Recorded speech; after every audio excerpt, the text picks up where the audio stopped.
Rutas con Historia. Testimonio de personas sobrevivientes y familiares en conmemoración de las víctimas de accidentes de tránsito.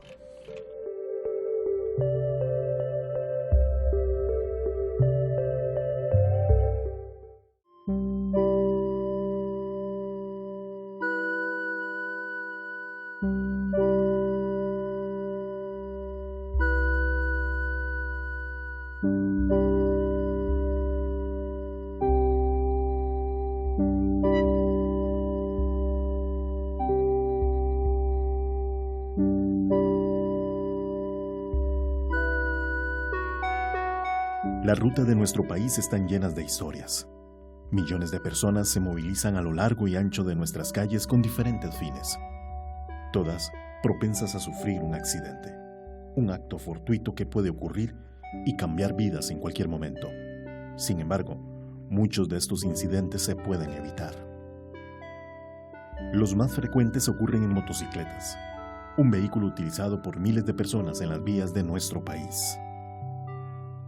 Los accidentes en motocicleta, que justo ahora se están dando mucho, tristemente, tenemos mucha accidentabilidad en motocicleta y bueno, existen de varios tipos porque tanto está el motociclista que puede colisionar con un objeto fijo, motociclista que puede colisionar o puede derrapar y perder partes importantes de su cuerpo, de hecho, por un derrape. Son accidentes que están ocurriendo mucho, así también como los accidentes con colisiones con otros vehículos o con otros usuarios de la vía, que también son accidentes que están tal vez de los más usuales actualmente. Entre las causas principales a los accidentes de tránsito con motocicletas está la imprudencia del motociclista.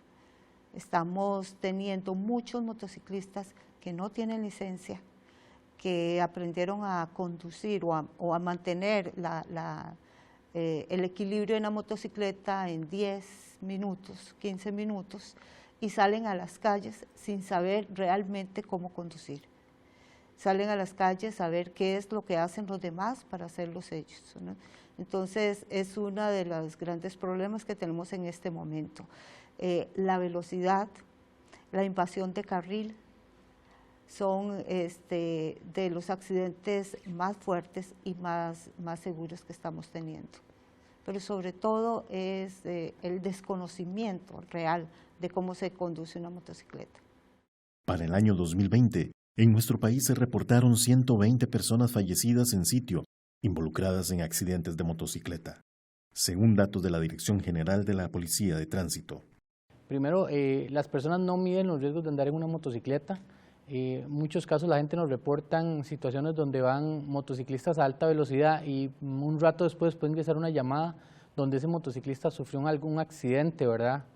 Las motocicletas se vuelcan, como les decía inicialmente, entonces se reporta mucho vuelco de motocicleta, ¿verdad? Porque van a alta velocidad o pasan por zonas donde la capa asfáltica no es tan segura o con lluvias y pierden la sustentación del vehículo, ¿verdad? El irrespeto a las señales de tránsito es muy común que suceda con motocicletas. Y otro aspecto que nos hemos dado cuenta también es que personas que manejan sin licencia, manejar una motocicleta tiene alta responsabilidad y es un riesgo también, hay que saber manejarla y por ende es necesario el uso de una licencia. Estos factores se suman, ¿verdad?, al que muchos no usan casco, inclusive van en la motocicleta hablando por teléfono y ocupan una de sus manos, cuando realmente cuando usted maneja una motocicleta necesita sus dos manos en el volante porque no sabe en qué momento se va a presentar una situación en carretera que requiere una destreza especial. De ahí la importancia de aprender con un especialista cómo manejar una motocicleta. En Costa Rica en este momento, para el año 21, tenemos más de 2.000 vuelcos reportados y sabemos que la gran mayoría son de motocicletas, ¿verdad? El factor de accidentes es muy alto y no todo es responsabilidad de los motociclistas. Muchas veces también los conductores no ven una motocicleta o ven a la distancia que viene la motocicleta y no hacen una medición de la distancia para hacer algún giro, por ejemplo. Muchas veces los motociclistas son afectados por los giros en U de otros vehículos, entonces hay muchas variedades. Un accidente de motocicleta puede traer consecuencias graves debido a la velocidad y al diseño del vehículo. Cuando nosotros llegamos a una escena de accidente por motocicleta, nos damos cuenta, o todo el mundo lo puede notar, que la motocicleta no tiene tanta estructura metálica como los vehículos automotores de cuatro llantas, ¿verdad? La mayoría de la estructura la genera el conductor o el acompañante del motociclista. Por lo tanto, cuando hay una colisión contra un objeto fijo o contra otro vehículo más pesado, pues esto genera bastante daño en los ocupantes de este automotor. Desde que ya el personal de la ambulancia va en ruta hacia el accidente y se le haya dicho que es una motocicleta contra vehículo o que es una motocicleta que perdió la vertical y se volcó o chocó contra objeto fijo, ya nosotros vamos pensando en las lesiones en extremidades inferiores, lesiones en extremidades superiores, ¿verdad? Eso con solo el impacto.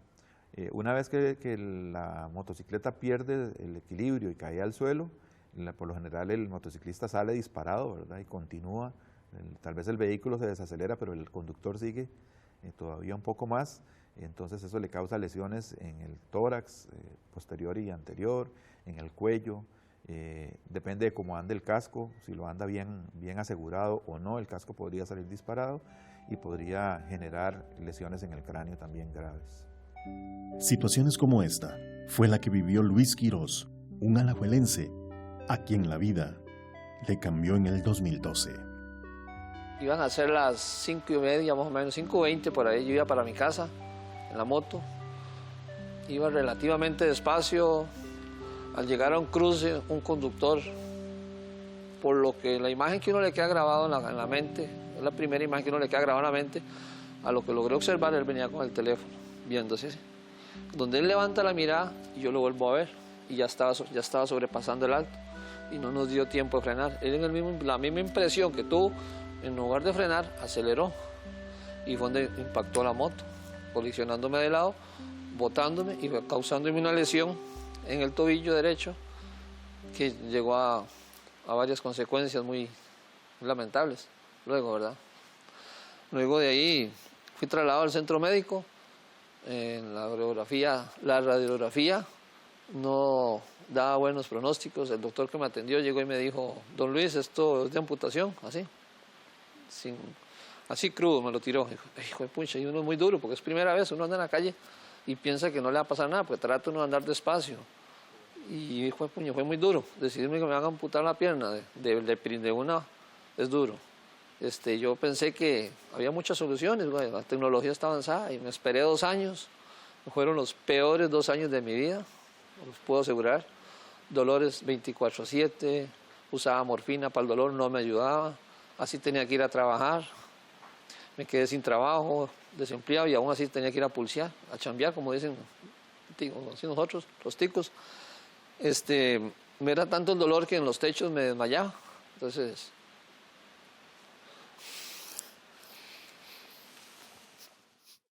sí es duro, porque a pesar de los dolores, había que echar para adelante. Tenía que mantener una familia. No podía, como decimos, arrugarnos. Y no pasó nada. Ya me reincorporaba, me traía un confite o algo y me reincorporaba. Y vámonos, no pasó nada. Pero sí, es bastante duro. Bueno, seguí insistiendo con los dolores y todo, aún así tenía que seguir trabajando, ¿verdad? Llegaron los internamientos también muy dolorosos, muy duros, porque eran lavados quirúrgicos, entrar a sala a veces en un día entraba 2 veces a sala, a lavados quirúrgicos en el pie, no servían, se abría la herida, sangraba, se contaminaba. Fueron los 2 años más tristes de mi vida, los más duros. A raíz del accidente y después de meses de tratamientos, Luis perdió una de sus piernas. Agarré mucha fuerza porque me agarré de Dios, ante todo. Entonces agarré fuerzas para decirle: no, usted me la quita, córtemela y yo me encargo del resto, es lo que yo le decía. Y a partir de ese momento empezó todo el proceso de darle seguimiento a qué era lo que yo iba a hacer, amputarme. Entonces yo veía a una persona con una amputación, yo llegaba, lo abordaba y le contaba. Entonces ya, cuando yo le decía que me iban a amputar, entonces ya me agarraba confianza y me explicaba. Y me decía, me daba mucha motivación. No se va a morir, eso va a ser mejor, ya no le va a doler. Y tenían razón. Después de que yo me amputé, el doctor lo único que hizo fue ir a amputarme. Y pues ya yo no recibí terapia, yo no recibí nada, ¿no? Simplemente me amputó, me vine, me quitó los signos, me curé. Y fue muy rápido la curación, gracias a Dios. Me llené de valor y ya no me duele, qué bueno. Y me puso la prótesis y me dijo, esto es un caballo chúcaro, depende de usted si quiere amansarlo. Se hace así y si usted lo quiere. Y hasta el momento me ha ido entre lo normal bien, porque no es fácil andar una prótesis. Solo el que la anda sabe lo que se siente. Yo, gracias a Dios, puedo caminar entre lo normal, pero sí molesta, sí duele, estorba. Es como andar un zapato más pequeño que otro. Pero igual, ya uno se acostumbra al dolor y ahí va, ahí la lleva. Hoy la vida Dios le va dando a uno fuerzas para seguir avanzando en ese camino tan difícil que es andar una prótesis, pero se acostumbra uno. Historias como estas se viven por miles en las calles de nuestro país, donde los accidentes de tránsito en motocicletas son cada vez más frecuentes. Tenemos que decir que son muchachos jóvenes, varones en edad productiva, que se están muriendo o que están quedando con una discapacidad adquirida, ¿verdad? Producto de su movilidad en las calles. El fenómeno es muy curioso porque vemos en un país que no tiene ejército, que se ve obligado a enviar a sus muchachos y muchachas a pelear a otros lugares, está siendo lugar de una guerra en las carreteras y una guerra que está sufriendo principalmente esta población de costarricenses, hombres y mujeres muy jóvenes. Es un fenómeno nuevo, es un fenómeno que vino para quedarse, es un problema de salud, ¿verdad?, al cual el Instituto Nacional de Seguros está abocado a solucionar y a colaborar, pero es un problema en el cual todos debemos de colaborar porque es una situación que impacta directamente no solamente la salud personal, sino también todas las condiciones económicas, familiares, laborales, de la persona que sufre las lesiones y también de todo el círculo que está cercano a él. Detrás de cada víctima en carretera quedan muchas personas afectadas, como doña Marta López, que en un accidente de motocicleta perdió a uno de sus más grandes tesoros. Bueno, esa vez, eso fue un lunes en la mañana. Y yo estaba en la casa ahí tranquila. Llegaron 2 personas a la puerta de mi casa, como 2 mujeres fueron que llegaron, como a las 5, 6 de la mañana, algo así, 7 fue. Y llegaron y salí. Y eso como cuando uno presiente algo, ¿verdad? Porque mi hijo ese día no estaba. Y gritaban, doña Marta, ¿y qué pasó? Y dije yo, y llámenme a sus hijos, llámenme a sus hijos. Y entonces se metieron adentro, les abrimos el portón. Y le dijeron a mis hijos, para no hicimos lo mismo, y de repente, entonces uno de ellos, el mayor, gritó fuertemente. Dijo, mataron a Hansel. Y yo ahí como que me desconecté totalmente. Yo gritaba desesperadamente. Yo decía, esto no puede ser posible. ¿Cómo se murió mi hijo? Jamás. Decía yo, eso es mentira. Entonces agarré, cuando escuché yo eso, los 2 gritaban y mi esposo también. Entonces yo salí afuera del portón de mi casa y hasta me acosté en la calle así, sin como que me desesperé tanto y me atravesé en la calle y me acosté para que me matara un carro también y todos los vecinos me agarraron y me juntaron porque para mí eso fue como una sorpresa así inesperable, ¿verdad? Que como de repente, pero yo no lo creía jamás. Él iba con un compañerito en la moto de él. Y el muchachito vivió. Por cierto, él a veces se comunica conmigo. Y mi hijo fue el que murió. Ese día me contó el muchacho que él llegó muletas ese mismo día. Y me dijo que mi hijo Hansel le dio el casco, le dio sus cosas porque él quería que manejara su moto. Y así, pero fue un instante. Bueno, ese mismo día mi esposo y mi hijo el mayor se fueron inmediatamente, se fueron en carrera, no sé cómo, se fueron a decir cierto que era él, a ver si era él. Y era mi hijo que estaba ahí tirado.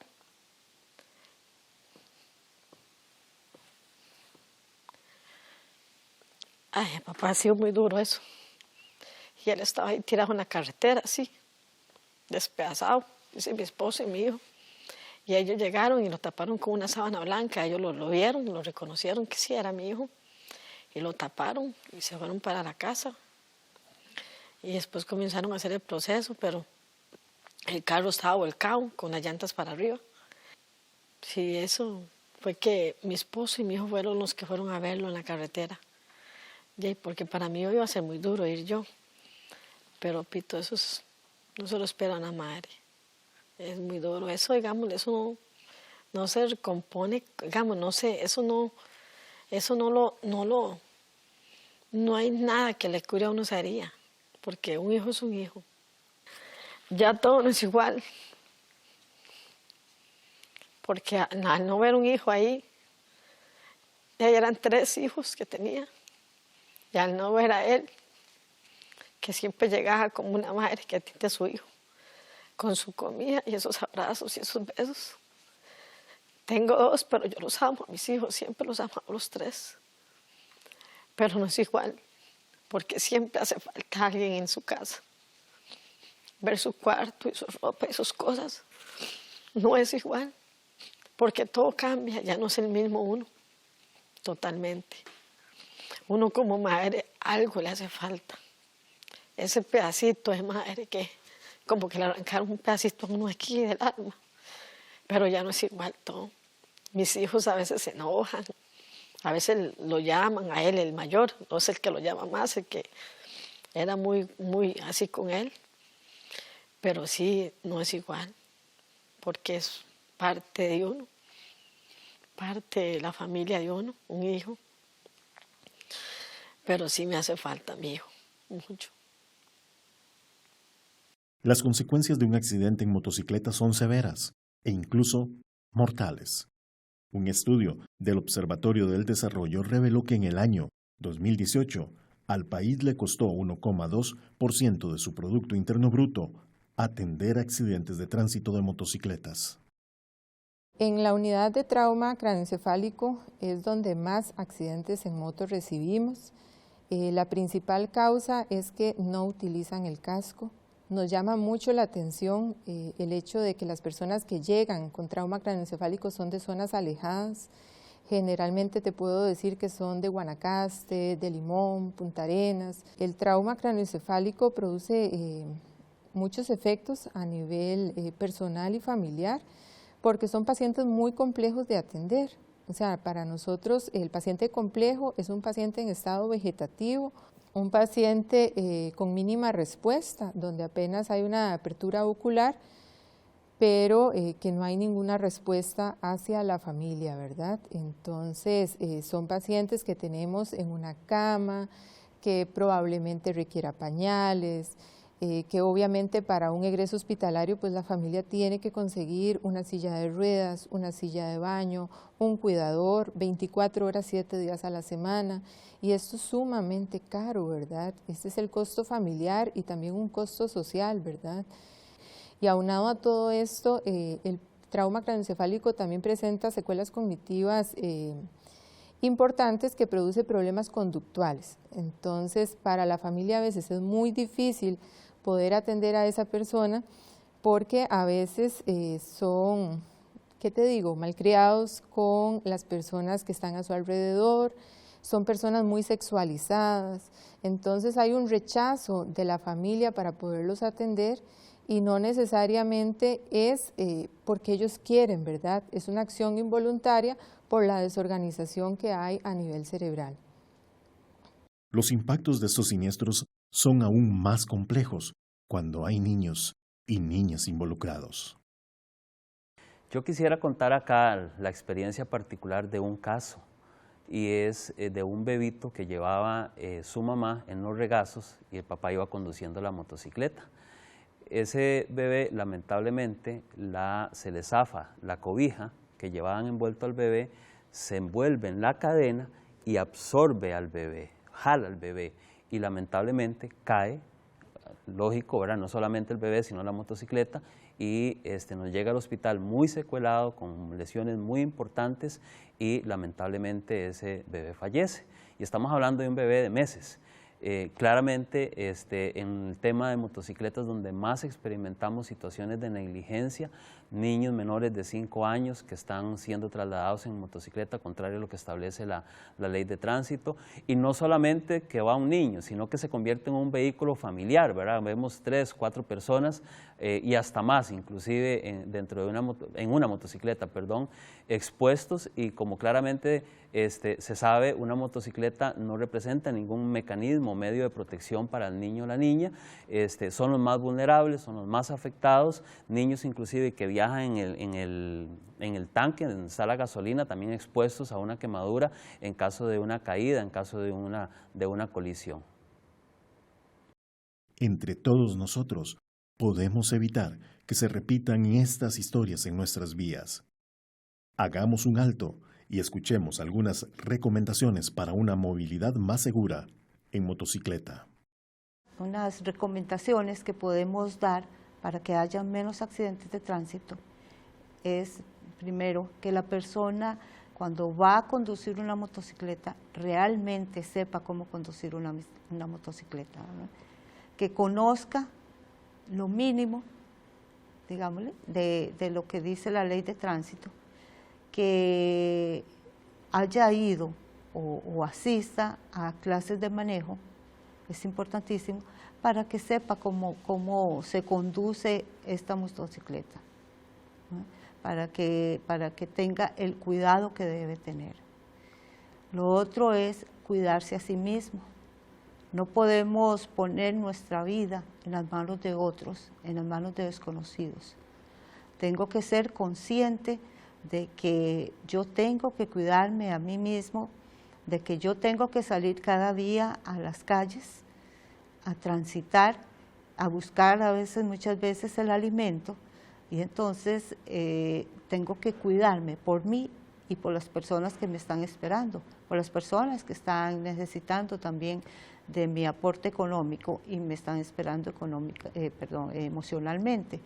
Entonces es importante saber que yo no estoy solo en las carreteras, que yo comparto las carreteras con otro grupo de personas, que a pesar de que tengo un vehículo que tal vez a veces es muy potente y puedo correr más de lo que debiera de ser, hay lugares que son controlados para eso, pero no las carreteras. En las carreteras se convive con otras personas y hay que tener el respeto para todos los demás usuarios de la vía. Solo juntos podemos lograr que no hayan más víctimas de accidentes en las vías de nuestro país. Basta con solo un pequeño descuido para que ocurra una tragedia más. Reflexionemos y pongamos en práctica una movilidad más segura. El consejo para los que nos están viendo es, más que nada los conductores, los que manejamos, andamos en la calle, andamos en un riesgo inminente. Solo el hecho de montarnos en una moto, en un carro, ya tenemos factor riesgo. Un consejo muy sano es, no se preocupe cómo maneja usted, preocupe cómo manejan los demás. Porque yo en el caso mío yo venía entre lo normal y todo estaba legal ante la ley. Yo venía bien, pero la otra persona venía mal. Entonces, si yo me preocupara cada vez que manejo en cómo manejan los demás y voy a la defensiva, puede ser que logremos salvar un accidente. Es lo que les puedo decir a las personas. Agárrense de Dios, que Él es el único que nos va a sacar adelante. Depende de la religión que sean, siempre estén con Él. Y algo muy importante, si toman no manejen. A los que toman, les gusta tomar y andar en el volante. Si toman no manejen, porque no es bueno, y cuando pasan los accidentes de esa índole son más dolorosos.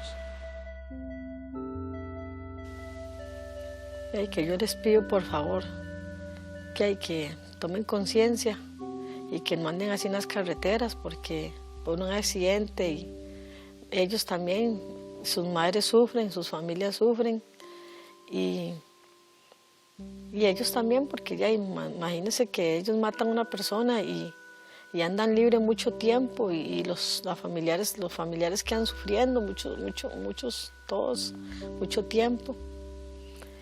Que tomen conciencia sobre esto y no salgan hacia las carreteras.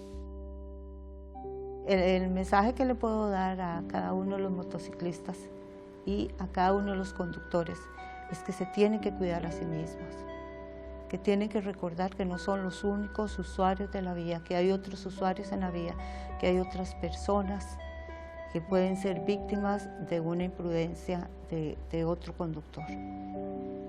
Y también recordar que ustedes motociclistas son personas muy vulnerables, conductores muy vulnerables.